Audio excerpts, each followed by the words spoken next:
Bem-vindo ao Direito em Foco. Na era do chat GPT, muito tem se falado em inteligência artificial e no seu uso como ferramenta para agilizar ou dinamizar o dia a dia. Mas a pergunta é a seguinte: será que a inteligência artificial pode mesmo ser usada em tudo? Por exemplo, no INSS, desde o início do uso da inteligência artificial para análise de alguns benefícios, o número de indeferimentos já atingiu 65%, que é, gente, o maior índice desde 2006. Então, hoje recebemos o advogado especialista em direito previdenciário, Dr. Rafael Simino, para falar um pouquinho sobre esse assunto. Olá, Rafael, seja bem-vindo. Olá, Salinho. Olá, pessoal. Sempre bacana estar com vocês. Bom, Rafael, qual a sua opinião sobre o uso da inteligência artificial para fazer, às vezes, aí de um servidor humano lá dentro do INSS? Bom, como você já introduziu aí, Salinho, de fato, a inteligência artificial ela funciona em processos que abrangem muito mais, né, do que a gente pode perceber na nossa vida cotidiana. Quando a gente pega, por exemplo, um smartphone, né, a gente vê aí que a inteligência artificial interage com a gente, ou seja, a gente pensa que é uma coisa muito distante da gente, mas não, está pertinho da gente, né? Porque as recomendações personalizadas e os resultados das pesquisas mais relevantes que a gente tem aí pela internet são justamente frutos de dados produzidos e interpretados por inteligência artificial. Você já deve ter reparado, por exemplo, se você procurar um tênis numa loja na internet, né, tênis iguais ou tênis parecidos vão começar a aparecer para você na sua rede social, no seu e-mail, com uma divulgação no banner, alguma coisa assim. Isso é justamente fruto de combinações de dados de algoritmos criados, obviamente, por inteligência artificial. Então, isso é só uma pequena amostra do que uma inteligência artificial pode fazer pela gente no dia a dia, né? E aí elas aparecem de diversas outras formas, em várias delas de uma forma muito bacana, né? O chat GPT é a mais falada delas, né? Isso gera uma sensação de que tudo são as mil maravilhas, não é mesmo? Mas nem sempre é assim, né?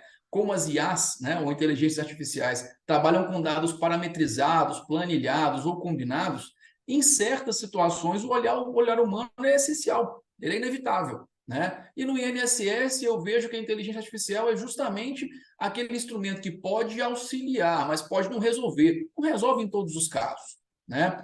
Vamos pensar aqui em dois exemplos. Uma pessoa que tem aí todo o seu tempo de contribuição feito na carteira de trabalho, ou então todas as contribuições feitas no carnezinho do INSS, tudo devidamente lançado no sistema do INSS.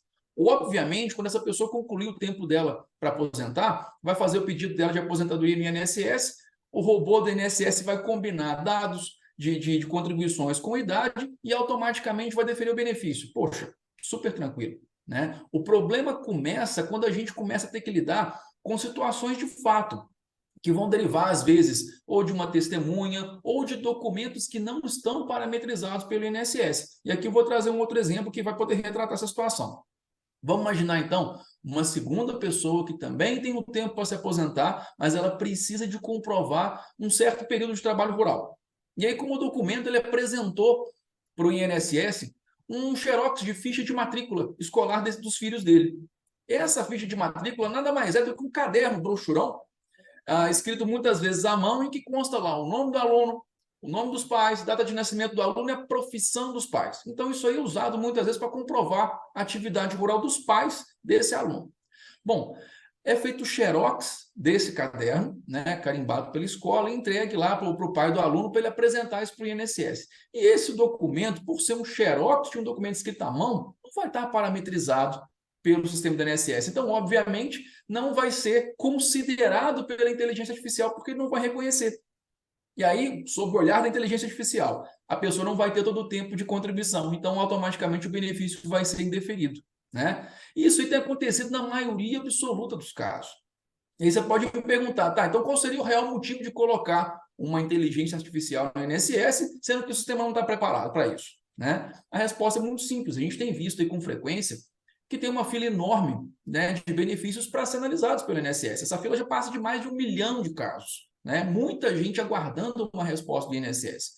Por outro lado, o número de servidores é cada vez menor, né? Porque vira e mexe tem tido aposentadorias, né? Muita gente tem afastado às vezes por doença ou por algum tipo de infortúnio, e os concursos públicos para o INSS são cada vez mais escassos.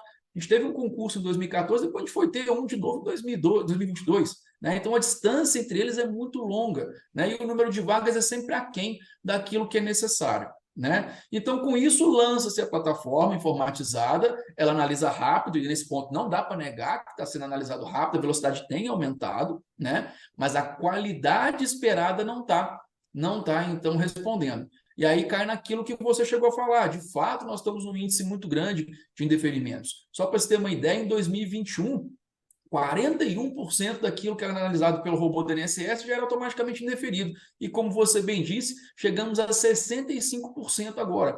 Mais de 2/3 daquilo que é analisado pela inteligência artificial do INSS é negado automaticamente, né?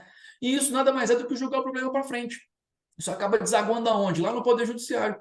Aí a gente vai abarrotar aquilo que já é lotado, né? Então a gente alimenta um ciclo vicioso muito grande, né?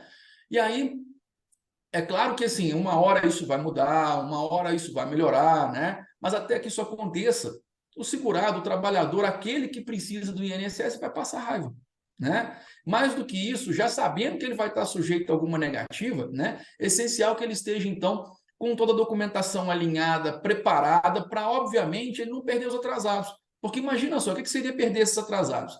Imagina que a pessoa não entra com toda a documentação necessária, o robô do INSS indefere, depois você vai passar por um advogado para trocar uma ideia com ele, o advogado fala: se você tivesse entrado com tal documento ou feito de tal forma, talvez você pudesse dar sequência nesse caso. E aí não vai poder, você vai ter que começar do zero de novo. Ora, imagina às vezes você perder 4, 5 meses de benefício por causa de uma bobeira, né? Então, a recomendação é que pelo menos você passe inicialmente por um advogado especializado em previdenciário, justamente para dar a melhor orientação para essa pessoa, para pelo menos não perder os atrasados. Ó, Rafael, rapaz, muito obrigado, viu? E até a próxima. Beleza, Salim, um abraço, sempre um prazer estar com vocês. Até a próxima.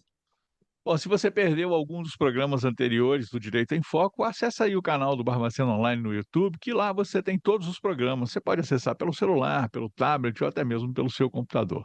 Se você tiver alguma dúvida ou quiser sugerir algum tema para o Direito em Foco, entre em contato com a gente. O número é 32 9 91 35 38 51. Canal Ball, aqui tem conteúdo de qualidade.